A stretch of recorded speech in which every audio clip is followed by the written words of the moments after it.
Good morning. Chairman Rubio, Ranking Member Menendez, and distinguished members of the committee. Thank you for the opportunity to testify on the Department's response to the recent health attacks in Havana. I'll be describing the evolution of the medical response and what we currently know about the health effects. From the individual and public health perspective, managing this evolving situation is challenging. Mission personnel describe a multitude of symptoms, many of which are not easily quantifiable and not easily attributable to any specific cause. The sharing of information that occurs in a small, tight-knit community has helped identify more affected personnel, but, as typically is the case with any community outbreak, also can complicate an epidemiological evaluation. However, the most challenging factor is the lack of certainty about the causative agent and therefore the precise mechanism of the injuries suffered. Individuals first visited our medical unit in Embassy Havana starting in late December 2016 and January 2017, reporting various symptoms including headache, ear pain, dizziness, and hearing problems. They associated the onset of these symptoms to their exposures with unusual sounds or auditory sensations. Various descriptions were given: a high-pitched beam of sound, an incapacitating sound, a baffling sensation akin to driving with the windows partially open and in a car, or just an intense pressure in one ear.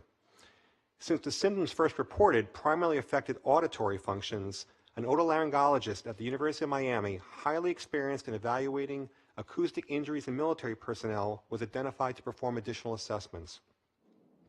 Between February and April of last year, this specialist evaluated 80 members of the embassy community.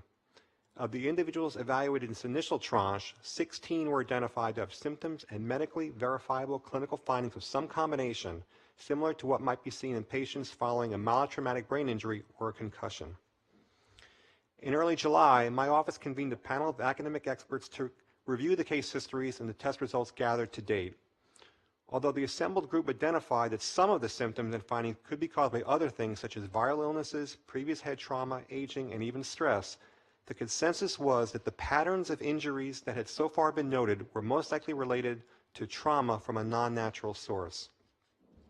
In light of this emerging clinical parallels to mild traumatic brain injury, the nationally recognized Brain Injury Center at the University of Pennsylvania was identified to provide detailed reevaluations of employees with prior exposures and to evaluate embassy community members who reported new exposures.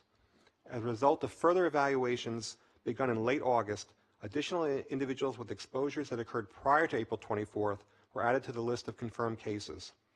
2 other individuals who reported exposures that occurred in mid-August 2017 were also medically confirmed as cases, bringing the total number of cases to 24. I'd now like to describe the health effects identified so far.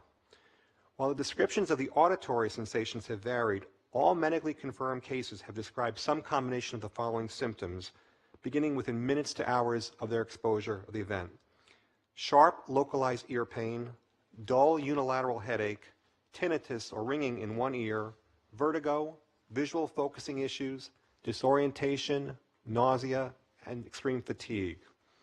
In many of the patients, the acute symptoms seem to resolve within days to weeks, but other health issues emerged that were more persistent. These have included cognitive problems, including difficulty with concentration, working memory, and attention, recurrent headache, high-frequency unilateral hearing loss, sleep disturbance, and imbalanced walking. As in the acute phases, the duration and severity of these later symptoms have varied widely. Defining the prognosis for the confirmed cases is extremely difficult, since no precise analog for this possibly novel syndrome exists. Some patients remain symptomatic months after their exposure. The persistent symptoms have improved to varying degrees in all individuals. However, some after extended rehabilitative therapy, some over time without treatment. 10 of the 24 patients have returned to either full or part-time work, while others continue to receive treatment with an anticipation of return to duty. However, at this time, we are unable to state whether or not the injuries may result in adverse long-term consequences to the individual's future health or functional abilities. All government personnel who travel to Havana on official duty now receive a detailed medical briefing and are encouraged to undergo pre-deployment screening, including baseline audiograms and neurocognitive testing.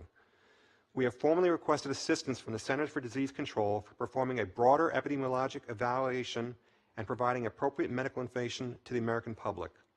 Discussions have also been held with the National Institute of Neurological Disorders and Stroke at the National Institutes of Health regarding its participation in ongoing medical investigations. I look forward to your questions.